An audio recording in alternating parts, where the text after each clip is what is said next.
चिराग जी का जो हो रहा है तो वह उस आकांक्षा को पूरा करता हुआ दिखाई पड़ रहा है। चिराग जी की मंशा, अब ठीक है, नीतीश जी के बारे में जिस ढंग से उनका बयान बना रहा है वह पूरे एनडीए के लिए ठीक नहीं है, कुनबा के लिए। कुल मिलाकर के शासन का जो बागडोर है वह हमारे नेता, मुख्यमंत्री और उप मुख्यमंत्री के हाथों में ही है। नमस्कार, आप देख रहे हैं लाइव सिटीज। मैं हूं आपके साथ सौरभ राज। बिहार में विधानसभा चुनाव से पहले क्या एनडीए बिखर जाएगी या चुनाव तक एनडीए एकजुट रहेगी? हमारे साथ है बीजेपी के वरिष्ठ नेता और एमएलसी संजय पासवान। इनसे जानेंगे कि क्या चिराग पासवान जो तेवर दिखा रहे हैं क्या उससे एनडीए को नुकसान होगा या फिर नीतीश कुमार को उससे और फायदा मिलेगा। सर, जिस तरीके से कह सकते हैं कि चिराग पासवान जो एक युवा छवि है बिहार में, लोग काफ़ी पसंद कर रहे हैं, लेकिन नीतीश कुमार के कार्यशैली को लेकर के लगातार सवाल भी उठा रहे हैं। क्या नीतीश कुमार को उससे नुकसान होगा या एनडीए को नुकसान होगा? देखिए, एक चीज़ है कि पूरा बिहार की राजनीति का अगर अध्ययन करेंगे आप जी, तो कुल मिला क्या है कि अब लोग जनरेशन से तैयार हो गया है, एक पीढ़ी तैयार हो गया है। क्योंकि हमारे सब जितने बड़े नेता सब हैं सब लगभग 70 उत्तर के आसपास आ गए, 70 क्रॉस करेंगे लोग। और जो नौजवानों में जो राजनीति करने का एक जुनून सवार हुआ है वह यूँ समझ लें आप 30 से 40 के बीच में, 40 से 50 के बीच में, 50 से 60 के बीच में, ये तीन पीढ़ी खड़ा है भैया। इस तीन पीढ़ी में एक लगता है कि साहब लालू जी, रामविलास जी, नीतीश जी, तो ये सब से एक लोग चाहते हैं कि साहब कोई दूसरा फेस हो। तो कुल मिलाकर के ये तो एक बिहार के आम जनता की आम आकांक्षा ये दिखाई पड़ती है। तो कुल मिलाकर के जिस ढंग से चिराग जी का जो हो रहा है तो वह उस आकांक्षा को पूरा करता हुआ दिखाई पड़ रहा है, इसमें कोई शक नहीं है। वही आकांक्षा तेजस्वी में ही लोगों ने देखा था। तो तेजस्वी है, चाहे हमारे चिराग जी हों या फिर हमारी पार्टी में नित्यानंद राय जी हों, मंगल पांडे जी हों, सब भी नौजवान फेस ही हम लोग का है।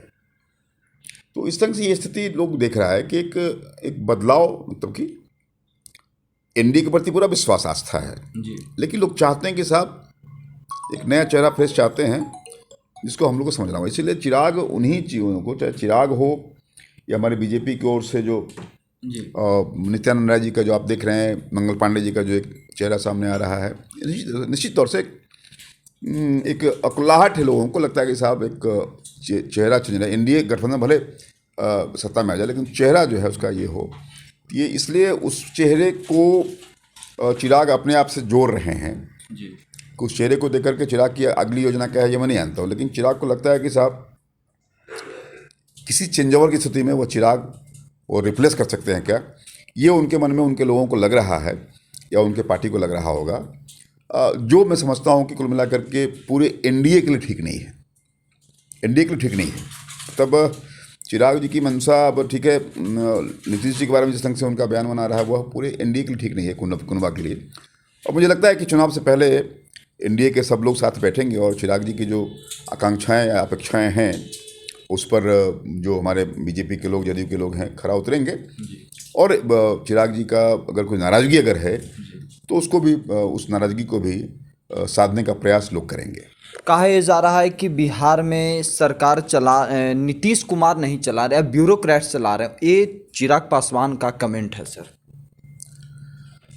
अब देखिए, हम सब लोग सत्ता में हैं जी। और जो होता क्या है, देखिए, जब लगातार एक व्यक्ति, एक पार्टी का शासन होता है जी, तो अधिकारी तंत्र थोड़ा हावी हो जाता है, इसमें कोई शक नहीं है जी।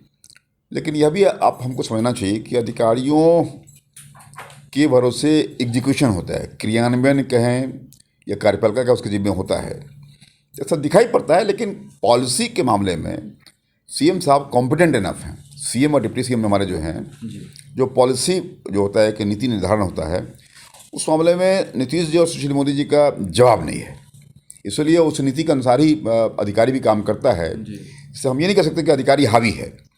अधिकारी भी बहुत, अधिकारी कुछ अधिकारी बड़ा परेशान उनसे है, सीएम डिप्टी सीएम से, कि सब इतना काम करवाते हैं हमसे हैं। अधिकारियों को पहली बार काम करने का मौका मिला है इसलिए अधिकारी भी बड़े एक्टिव और स्मार्ट हो गए हैं, इसलिए उनको लगता होगा। लेकिन कुल मिलाकर के शासन का जो बागडोर है वो हमारे नेता, मुख्यमंत्री और उप मुख्यमंत्री के हाथों में ही है। विपक्ष की तरफ से लगातार ये कहा जा रहा है कि नीतीश कुमार बिहार को बेरोजगार बना दिया, न शिक्षा की व्यवस्था है न रोजगार की व्यवस्था है, युवा और नौजवान रोजगार के लिए भटक रहे हैं सड़क पे। देखिए, बेरोजगारी की समस्या तो दुनिया भर में है और उसको और भी बढ़ाया है इस कोरोना, इस कोविड-19 ने और बढ़ाया है। तो ये समस्या कोई बिहार की नहीं है और आप जानते हैं कि बिहार कोई आज से नहीं, बिहार के स्किल्ड लोग, अनस्किल्ड लोग या सेमी स्किल्ड लोग जो होते हैं वो दुनिया भर में काम कर रहे हैं। अभी मैं मॉर्निंग वॉक करने गया था अभी, तो देखा कि साहब जहाँ भी माली है बिहार का है, गार्ड है वो बिहार का है, और कहीं पे भी मतलब जो लोग हैं मतलब बड़ी संख्या में दिखाई पड़ी। इसलिए ये कोई नीतीश जी के आने से या हम लोग आने से वो ऐसा नहीं है, ये परंपरा है। उसे भी बिहार के लोग के बारे में कहते हैं लोग कि बिहार के लोग विहार करते हैं, मतलब घूमने वाले लोग हैं, घूमते रहते हैं, संभावनाओं खोजते हैं, मतलब हिम्मती साहसी लोग होते हैं। और इसलिए बिहार नाम पड़ा कि विहार करने के लिए हमारे लोग अरुणाचल के चाइना की सीमा पर मिलेंगे, हमारे लोग पाकिस्तान की सीमा पर मिलेंगे, मतलब सब जगह हैं। तो हमारे लोग ब्यूरोक्रेट्स भी हैं, जहाँ था IAS हैं, IPS हैं। हाँ, बिजनेस में हमारे लोग नहीं हैं, हमारे लोग इंडस्ट्रीज़ में नहीं हैं, लेकिन इंडस्ट्री में नहीं है, लेकिन हमारे लोग से इंडस्ट्री चल रही है, हमारे लोग से कॉल सेंटर चल रहा है, हमारे लोग से जो ब्यूरोक्रेसी का बड़ा हिस्सा है वो चल रहा है। इसीलिए मैं मानता हूँ कि बिहार में इंडस्ट्री भले न हो, लेकिन इंडस्ट्री के पीछे जो ब्राइट माइंड है वो बिहारियों का होता है, और जो स्मार्ट हैंड है वो बिहारियों का होता है। इसलिए माइंड और हैंड में बिहारी किसी भी से बेहतर स्थिति में है। इसलिए ब्राइट माइंड भी और स्मार्ट हैंड भी बिहारियों का होता है, इंडस्ट्री में हो, चाहे इंडस्ट्री सॉफ्टवेयर का हो, हार्डवेयर का हो, या हैवी हो, मीडियम हो, लाइट इंडस्ट्री हो। एक लास्ट क्वेश्चन ये है सर कि लगातार विपक्ष की तरफ से, कांग्रेस हो या RJD की तरफ से कहा जाता है कि नीतीश कुमार का जो कहा जाता है 15 साल का सुशासन, इस सुशासन ही कुशासन की सरकार है। देखिए, होता क्या, इतने दिन रहने के बाद से थोड़ी बहुत तो बातें हो ही जाती है, लेकिन विरोधी का काम विरोध करना है जी। हम ये मानते हैं कि मतलब जिस कुशासन से मुक्त करवाया नीतीश जी और सुशील मोदी जी ने हम लोग को, वो बिहार का लोग बड़ा आभारी है इन दोनों नेताओं का। इन दोनों ने लगातार लड़ करके कुशासन से मुक्ति हुई, जंगल राज से मुक्ति हुई, और जो बिल्कुल अव्यवस्था था, लॉ एंड ऑर्डर का जो स्थिति खराब था उससे मुक्ति हुई, और बिहार एक सिस्टम पे आया है। इसलिए अब विरोधी का काम है विरोध करना। हम सब तो ऋणी आभारी हैं, हम बिहारी ऋणी आभारी हैं कि इन दोनों नेताओं ने दिन रात काम करके बिहार को पटरी पे लाने का काम किया है। शुक्रिया सर, थैंक यू। तो चिराग जी का जो हो रहा है तो वह उस आकांक्षा को पूरा करता हुआ दिखाई पड़ रहा है। चिराग जी की मंशा, अब ठीक है, नीतीश जी के बारे में जिस ढंग से उनका बयान बना रहा है वह पूरे NDA के लिए ठीक नहीं है, कुनबा के लिए। कुल मिलाकर के शासन का जो बागडोर है वो हमारे नेता, मुख्यमंत्री और उप मुख्यमंत्री के हाथों में ही है।